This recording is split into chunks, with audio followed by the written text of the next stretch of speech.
평소 위가 약하신 한 어르신께서 식사를 죽으로 바꾸셨다는 이야기를 들었습니다.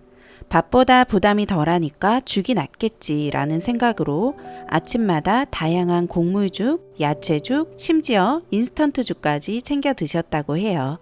그런데 얼마 지나지 않아 속이 더부룩하고 가스가 차는 증상이 반복되면서 병원을 찾게 되셨습니다.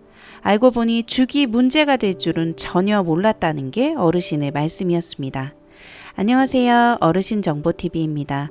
오늘은 누구나 한 번쯤 건강을 위해 선택하는 음식, 죽이 오히려 건강을 해칠 수 있는 이유에 대해 자세히 알려드리겠습니다. 위장에 부담을 주는 죽의 진실, 주의해야 할 재료, 올바른 섭취 방법까지 모두 짚어드릴 테니 부모님께 꼭 알려드리고 싶은 건강정보로 끝까지 함께 해주세요. 구독과 좋아요로 매일 건강 챙기세요. 그럼 지금부터 시작합니다. 죽은 부드럽고 소화가 잘 된다고 알려져 있어 위가 약한 분들이 자주 찾는 음식입니다. 특히 치아가 약하거나 식욕이 없을 때 혹은 병원에서 회복 중일 때 많이 드시죠. 실제로 부드러운 식감은 위의 물리적인 자극을 줄여주고 따뜻한 온도는 소화 효소 분비를 도와 일시적인 위 안정을 줄 수 있습니다. 하지만 이 죽이 계속해서 위장에 좋기만 한 건 아닙니다. 특히 반복해서 매일 드시거나 식사를 대신할 정도로 양을 늘리게 되면 오히려 건강에 부담을 줄 수 있습니다. 첫 번째 문제는 당지수 GI입니다. 죽은 대부분 곡물을 푹 끓여 만들죠. 이 과정에서 곡물 속 전분이 분해되어 당분으로 빠르게 전환됩니다. 이게 바로 당지수가 높은 이유입니다. 백미죽, 호박죽, 단호박죽 등은 GI가 80에서 90 이상으로 매우 높습니다. 당지수가 높다는 건 먹었을 때 혈당이 급격하게 올라간다는 의미입니다. 특히 당뇨나 인슐린 저항이 있는 어르신들께는 매우 위험한 식사일 수 있습니다. 두 번째는 위산 분비 과다입니다. 죽은 액체에 가까워 씹는 과정이 거의 생략됩니다. 이로 인해 뇌와 소화기관은 음식을 충분히 씹었다는 신호를 받지 못하고 위에서는 준비되지 않은 소화가 시작되죠.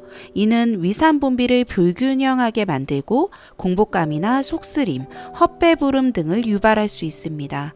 특히 위염, 역류성 식도염이 있는 어르신은 죽을 드시고 더 쓰리고 더부룩해질 수 있습니다. 세 번째 문제는 과도한 수분과 열량 불균형입니다. 죽은 대부분 물과 함께 끓이기 때문에 부피는 많지만 실질적인 영양은 적을 수 있습니다. 하지만 포만감은 커서 단백질이나 지방 등 필수 영양소가 부족한 상태로 하루를 보내게 되면 기력이 쉽게 떨어지거나 영양 불균형이 생길 수 있습니다. 특히 죽만 먹는 식단은 단백질 부족, 근 감소 위험이 매우 큽니다. 그렇다면 어떤 죽이 특히 주의가 필요할까요? 예를 들어 단호박죽, 팥죽, 흰쌀죽은 당분이 많고 식이섬유는 적어 혈당을 빠르게 올릴 수 있습니다. 인스턴트 죽은 더 조심하셔야 합니다. 방부제나 나트륨 함량이 높은 경우가 많고 조미료와 전분, 농축액 등으로 위에 부담을 줄 수 있습니다. 특히 컵죽처럼 고체와 액체가 분리된 제품은 장에 가스를 유발하는 사례가 많습니다. 반면 조금 더 건강하게 드시려면 이런 식으로 바꿔보세요. 첫째, 현미 귀리죽처럼 정제되지 않은 곡물로 만들고 단맛은 가급적 줄입니다. 둘째, 닭가슴살이나 계란, 두부 등을 같이 넣어 단백질 비율을 높이는 것이 중요합니다. 셋째, 깨죽이나 들깨죽처럼 지방을 조금 첨가하면 위 보호에도 도움이 됩니다. 넷째, 죽은 식사 중 한 끼 정도로만 활용하고 매일 드시는 건 피해야 합니다. 죽과 함께 먹으면 위에 더 부담을 줄 수 있는 식재료도 있습니다. 예를 들어 김치나 젓갈처럼 짠 반찬, 식초를 많이 넣은 깍두기, 찬물, 아이스커피, 요구르트, 후식으로 나오는 단과일 등은 위산을 자극하거나 당 흡수를 빠르게 해 위 건강을 해칠 수 있습니다. 죽을 드실 땐 가능한 따뜻한 물, 삶은 야채, 구운 단백질 반찬을 곁들이는 것이 좋습니다. 보관법도 중요합니다. 남은 죽은 반드시 냉장 보관하고 하루 이내에 드셔야 하며 재가열 시에는 반드시 끓을 정도로 데우는 것이 좋습니다. 상한 죽은 냄새보다 점성이 증가하거나 미세한 기포, 미끈한 감촉으로 먼저 나타납니다. 여름철에는 특히 주의해 주세요. 이제 핵심 정리해 드릴게요. 죽은 위에 좋지만 매일 드시면 혈당이 급상승하고 위산 과다를 유발할 수 있습니다.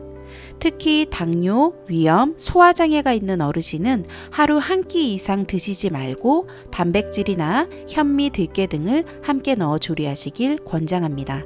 컵죽이나 단호박죽 같은 인스턴트 죽은 오히려 위에 더 큰 자극이 될 수 있습니다. 죽과 찬 음료, 짠 반찬은 함께 피하시고 죽을 드셨다면 식후 커피도 1시간 이상 간격을 두시는 게 안전합니다. 좋은 줄만 알았던 죽, 이제는 올바르게 알고 드셔야 합니다. 어르신 건강, 어르신정보TV가 함께 지켜드릴게요. 구독과 좋아요로 매일 건강 챙기세요. 감사합니다.